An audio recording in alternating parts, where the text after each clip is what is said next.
Welcome, everyone. Today is July 11th, 2023, and we are having a great presentation today. It is Josh Legler who is going to be talking about case definitions today. And I'm just going to go ahead and let you get started, Josh.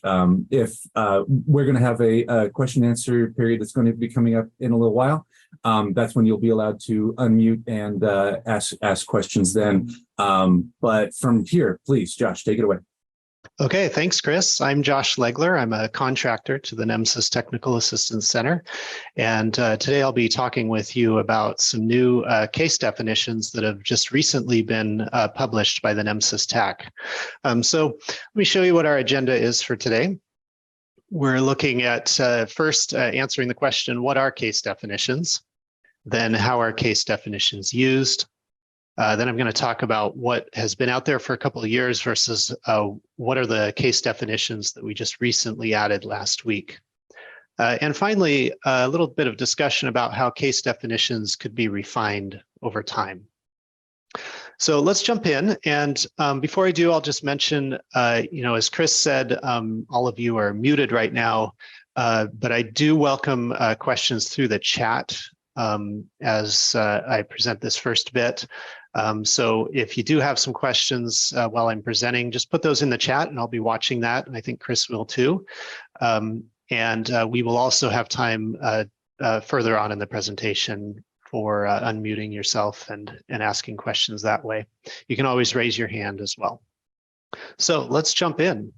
So case definitions. What are case definitions? The NEMSIS Technical Assistance Center provides case definitions for scenarios that are often tracked in EMS for performance improvement or research purposes. Each case definition includes specific criteria recommended by the NEMSIS TAC to promote consistency across the industry.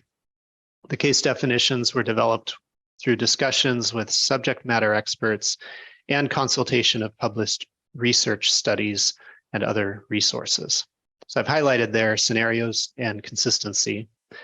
Case definitions are meant to be a way to say, okay, I've got a pile of NEMSIS patient care reports. I want to find all the patient care reports that are, XYZ scenario. So I want to find all the patient care reports where the patient was having a stroke or cardiac arrest or so on. So those are the scenarios. And the reason for having case definitions is to promote consistency across the industry. So when different people are looking at that same pile or maybe a slightly different pile of patient care reports, and they want to pull data out for a particular scenario, that they're using a consistent definition with each other. So that you actually, if you were to compare what you're doing to what someone else is doing, you'd have some assurance that you're both, looking apples to apples. Case definitions generally cast a wide net. So they just describe a scenario as cleanly, simply as possible.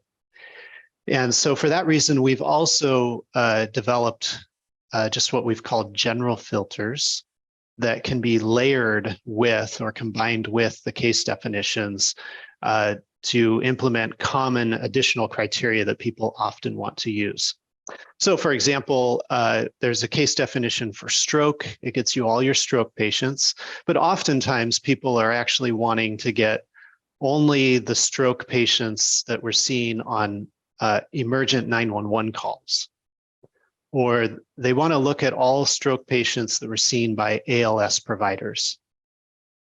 Or maybe they want to look at patients with breathing problems, but they want to limit it down to pediatric patients.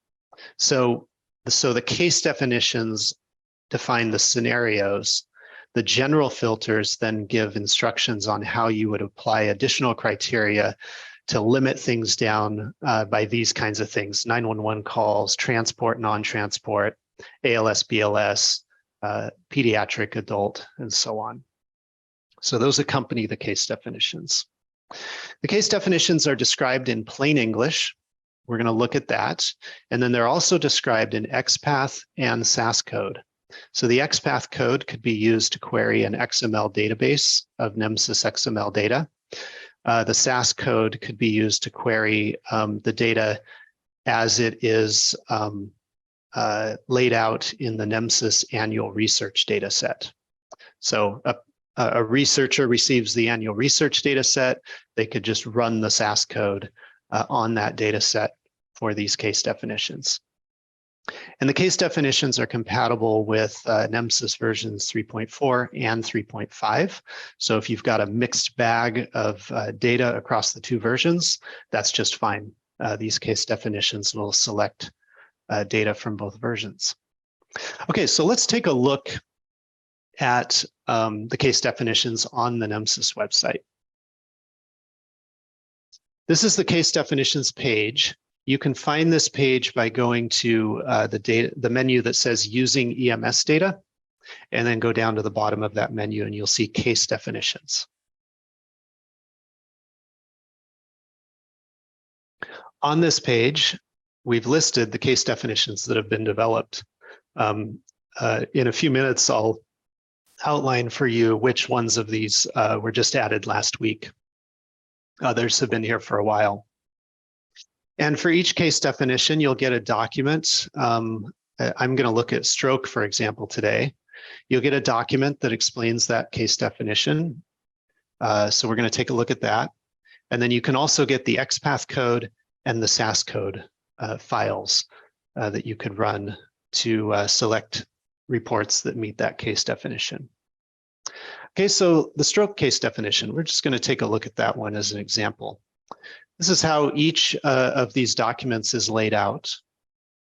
It'll have just a very simple definition. We've tried to make them as simple and straightforward as possible. So in this case, the patient experienced a possible stroke. Then you'll get the criteria description, where it'll have just in plain English, these are the records we're trying to find in the data set. So where any symptom or impression is stroke, where the stroke scale score was positive, or a stroke protocol was used, or they did a pre-arrival alert for stroke. Then we go into what's called pseudocode. So it's saying, okay, that's the plain English version, but there could be different opinions or perspectives on how you would actually define those things, like any symptom or impression as stroke, for example. So the pseudocode starts to get a little more technical, and it says, okay, here's the actual data elements in NEMSIS that we're looking for, and here's the values that we're going to be looking for within those elements. So it's got the impression and symptom elements and indicating certain ICD-10 diagnosis codes that it's looking for. eVitals.29, the stroke scale score, looking for positive there. eProtocols.01, looking for a stroke protocol. And then eDisposition.24, looking for a stroke alert. Then we get right down to the lowest technical level, which is the actual code that would select these records. So here's the XPath code. So if someone was to run this XPath query or X query against an XML database or a set of NEMSIS EMS dataset data, then it would return all of the patient care reports that meet the criteria for this case definition. And then after that is the SAS code. So if someone were to run this SAS command against the NEMSIS research data set, then it would also select all of the patient care reports that met the criteria. Okay, following all of that, then we go into some discussion. So every case definition will have some amount of discussion here. It'll usually talk about things like, well, we considered using XYZ criterion. We ended up deciding not to, and here's why. It'll also, oftentimes, if there is a NEMSQA performance measure that is kind of in this scenario area, then it will mention that measure. So like here, it's talking about that NEMSQA has a measure called stroke 01. for suspected stroke receiving pre-hospital stroke assessment. And it talks about any differences between this case definition and how the NEMSIS measure did its initial population selection. And then finally, at the bottom, any references that you can take a look at, references that we used as we developed these case definitions. Typically, these are links to peer-reviewed journal articles. Also, as you see in this case, a link to a NEMSIS performance measure write-up. That's what you'll typically see in the references. So that's how these case definitions are written up. Okay, let me go back to the slides. So how are the case definitions used? Three main areas of use that we see. One is for performance improvement. And you saw in that example with the stroke case definition that there is a NEMSIS performance measure that's related to stroke patients receiving a certain level of quality care. In this case, making sure that if there was an impression or symptom of stroke, then they actually had a stroke scale done. So that's the performance that that NEMSIS measure is looking for. And so the case definitions can be helpful in performance improvement activities because you might say, okay, I've got some particular performance that I want to try to measure in my agency or my state or wherever. And your first question is, well, which set of patients are we looking for this particular performance to happen on? And that's where the case definitions come in as like a baseline, where you can say, okay, we want to look for all the STEMI patients, and then we want to see that a particular thing was done on STEMI patients.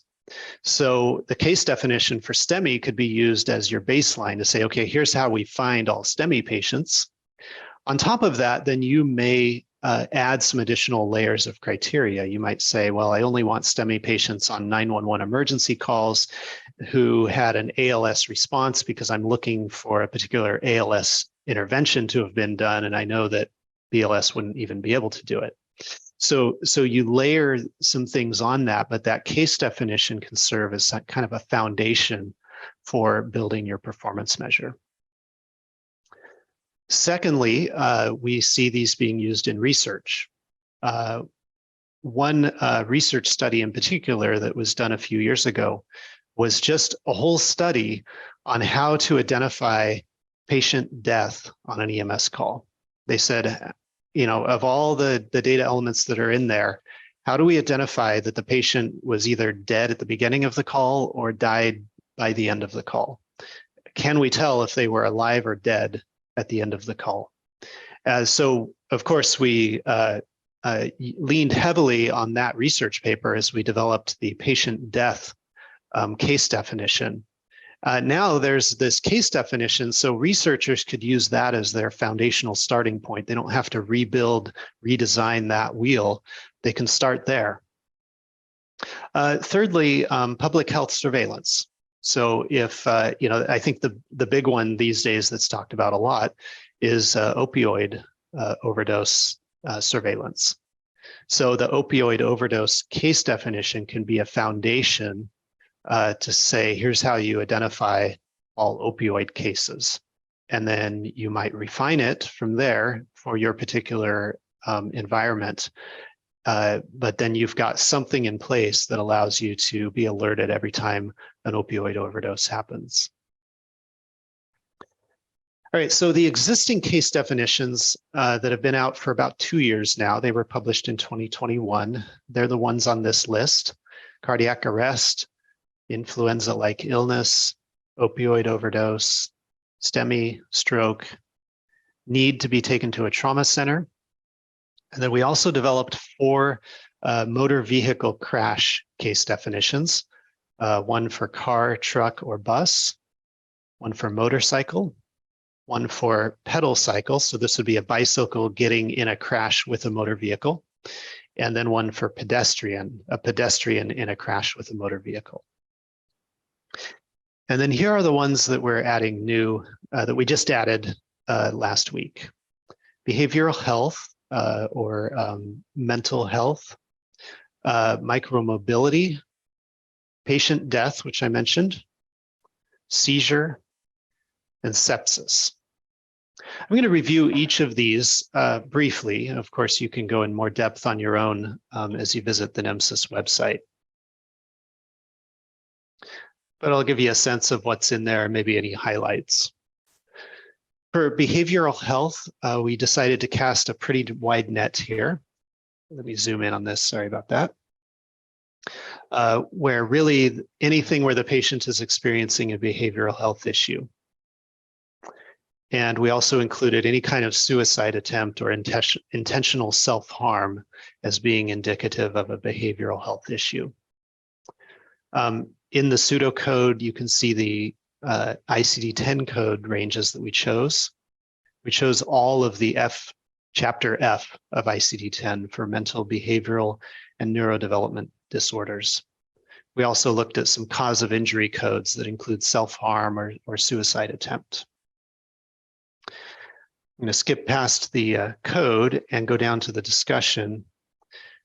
We highlight here a couple code ranges in chapter F that some people might want to exclude depending on the purpose of their use of the case definition. So there's a range of codes for intellectual disabilities, congenital things that people were born with, or dementia as they get older. Some people, depending on their use of this case, might say, well, we don't want to include those for our particular use. So there's some discussion on that. We also discussed some potential criteria that could be used. We decided not to use them in the case definition, but someone might look at those and say, yeah, that's, that would be, I feel like I should use that in mine.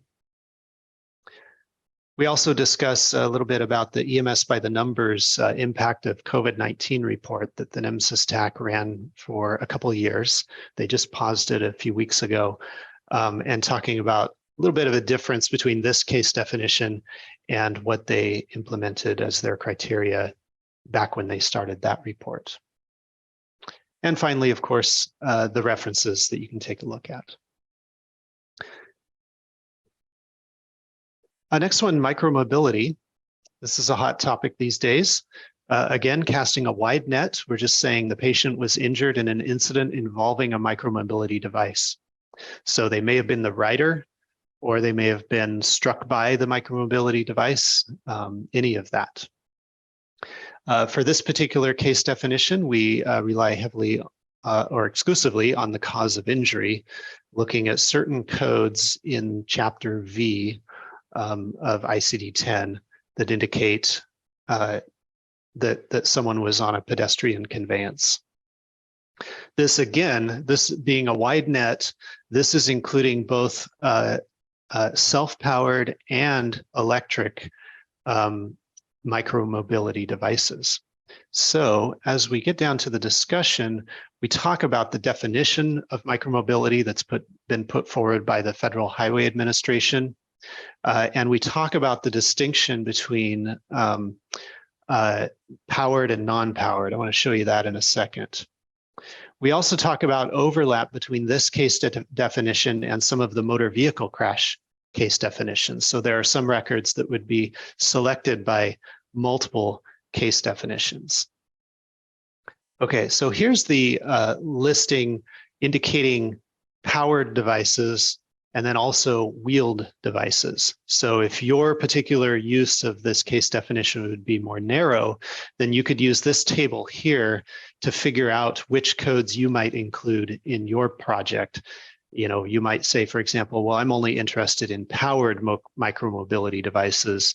So you could get all of those where powered was yes. Or I only want wheeled micromobility devices. I don't want ice skates and sleds and skis. Then you could look at only the wheeled devices. However, you will notice there are some where there's a question mark. So in other words, the ICD-10 code is not specific enough to tell you whether this was wheeled or not, or whether this was powered or not, because it might be a parent code that has children that are a mix of different types. So if you're going down that road, you would have to decide how you would handle those particular codes. Flip through to the end of that list, and we should have our references down at the bottom that you can take a look at, defining micromobility, looking at existing standards. Okay, third one, patient death. This is the one that I said we relied heavily on a particular research study. I'll show you right down at the bottom of the document here. That reference right there is the study that we looked at. And so they did a great job, came up with a bunch of criteria that could indicate that the patient was dead. So we took those criteria. We've listed them out here. All the NEMSIS elements and the particular values that we're looking at here. This is one where you'll see, like, here's edisposition.12. That's only in NEMSIS 3.4. So in NEMSIS 3.5, we have to kind of rely more heavily on some of the other elements like final patient acuity. And that's in the discussion down here of how if you're looking at NEMSIS 3.4 data and then 3.5 data, you need to be aware of the fact that this case definition uses a data element that's only in 3.4 and could end up selecting more records out of 3.4 than it might select out of 3.5, depending on data quality. So things to be aware of there. There were also a couple omissions in the research paper, so we discuss those omissions and how we corrected for those. Then also a little bit of discussion on the distinction between, was the patient dead without any opportunity for EMS to affect that outcome versus did the patient die, but EMS had a chance to try to do something. And so we provide some criteria listing here that says if you're interested in kind of dividing those two populations, then here's how you might do that. Okay. Fourth one is seizure. This is a pretty simple one. The patient experiences a seizure. So the symptom or impression was seizure, or the seizure protocol was used. Sorry, I should zoom in on this. We've got the code there. It's a pretty simple code. And then in the discussion, we do reference the NEMSQA seizure-02 measure. This case definition casts a broader net because we're looking for all seizures, whereas that case definition was only looking for status seizures. And we also discussed some criteria that we could have used in the case definition, but decided not to use for these reasons. All right, and then some references down here, some articles where people have tried to find seizures in the NEMSIS data. Okay, and the last one is sepsis. The patient has suspected sepsis. This is also a pretty simple one where we looked for a symptom or impression of sepsis, or a sepsis alert was done to the hospital. So the pseudocode looks at symptoms and impressions with particular ICD-10 codes or the pre-arrival alert of sepsis. Get down to the discussion. In the discussion, we talk about how we're defining sepsis. It also talks about two commonly used sepsis evaluation scores. They're called SIRS and QSOFA. It is possible, for example, with QSOFA to actually look at GCS, respiratory rate, and systolic blood pressure and try to figure out, was it a sepsis case from that? However, we do write up here why we didn't go down that route of looking at those data elements. But for a research project, that might be an interesting thing to take a look at. Okay, and then the references down at the bottom. with QSOFA, SIRS, and a couple of journal articles. So those are the 5 new case definitions that were published last week. I do see I have a chat question. Oh, okay, Lori had put in a question. If you have suggestions for new case definitions, she provided a link there to the help desk where you can submit your recommendation. All right, let me get back to presentation. Let's see.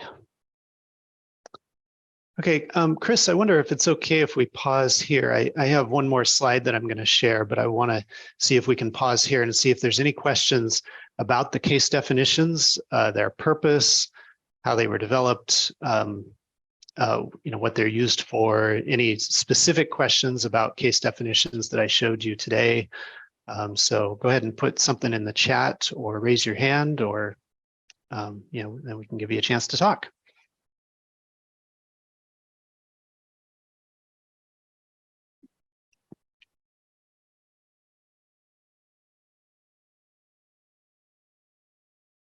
You should have the ability to unmute yourself now as well, if you'd like to come off of mute and ask Josh a question.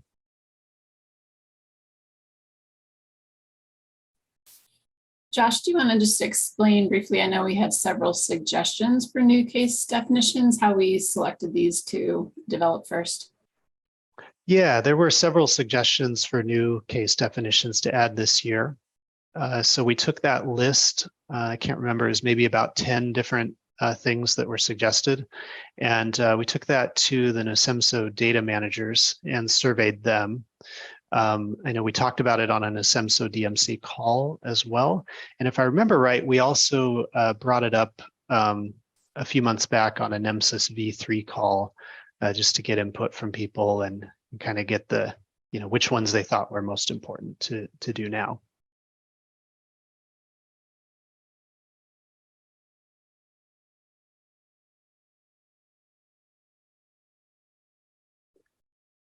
Okay, well, hearing no other questions, I want to go to the last question that I've prepared for today, which is how can the case definitions be refined over time?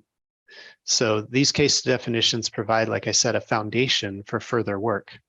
And as people do that further work, it's highly likely that they're going to come back and say, you know what, that case definition was a good foundation. It was a good start for us, but we found out that there were all these other records that if we added this particular criterion, it brought those records in too, without bringing too many false positives. Or they might say, there's this particular criterion in the case definition that ends up selecting records that, as we looked at them, they're not really, they're false positives. They shouldn't be in the case definition, whatever it might be. And so it's important to refine these over time. And we're going to need your help with that, of course, because we'll need your input to submit recommendations for improvements to these case definitions. I want to show you one example of how this process might go. If you were at the NESMSO meeting in June, you probably saw this poster from Michigan about their syndrome definition for motor vehicle crashes. In the middle of this poster, they kind of outline a process here that's exactly what I'm talking about. You create a definition, you try it out, you evaluate it, and then you refine that definition. And in the end, then your definition gets better. So they did that for motor vehicle crashes. Now, they weren't actually using the NEMSIS case definition. They were starting with a case definition that they had in place with biospatial. And they had some initial criteria that they've listed here in the middle of their chart, of their poster, that's how they were identifying crashes. And then they did some additional work and said, what have we missed by implementing that criteria? Can we find other patient care reports that were in fact crashes, but for whatever reason, they didn't get flagged by this particular set of criteria? And so they came up with some additional criteria that said, okay, if we add these ones in as well, then we get a better case definition. And so in the end, you'll see their chart in the bottom right. The lighter blue shorter lines are how many records were selected by the original case definition.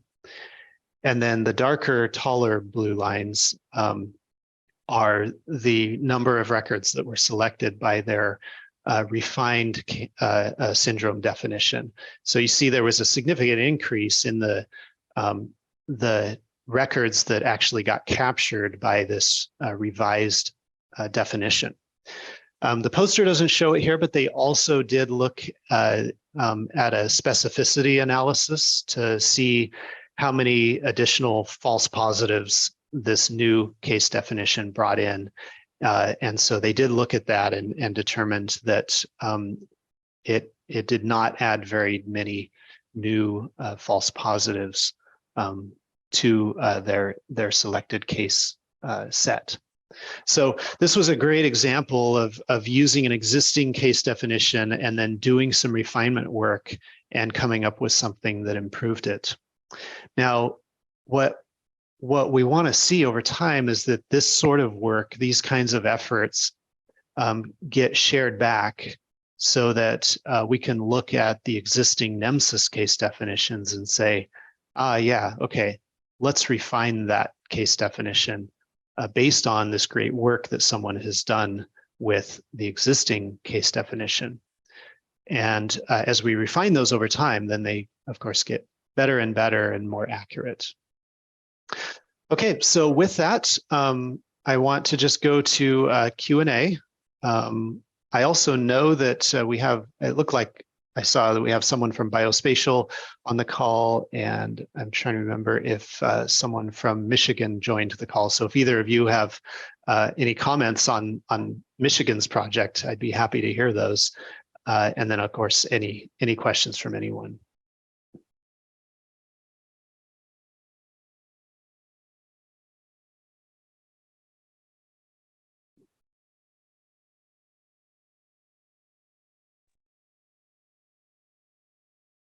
Hey, Josh, this is Joe Farrell with Biospatial. I did not have my headset attached, so can you hear me? Yes.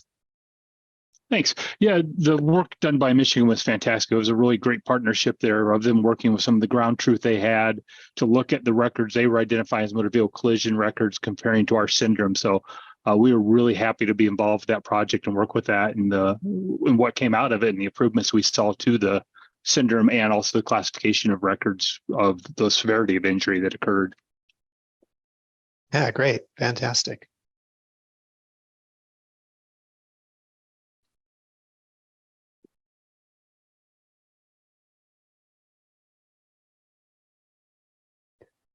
All right, any questions on what I've presented today or how, as you think about how you might use these case definitions? Any questions that come up or thoughts that you'd like to share with everyone?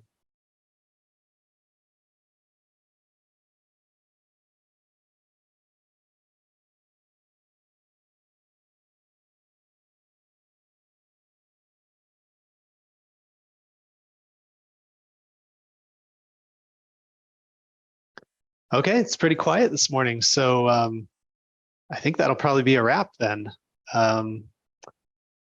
If there's no more questions, then Chris, I'll hand it back to you. Awesome. Thank you so much, Josh. Great presentation, wonderful information. If you do come up with another question afterwards, you have what we like to call a refrigerator moment. You get to your refrigerator to make lunch, and then you think, oh, I wish I would have asked Josh this question. Josh is available. Go to the NEMSIS website, enter a ticket, and we will get it to the right person, any question. And that goes for any sort of question that you have if something comes up from one of these presentations or from the V3 call or from the website, anything like that.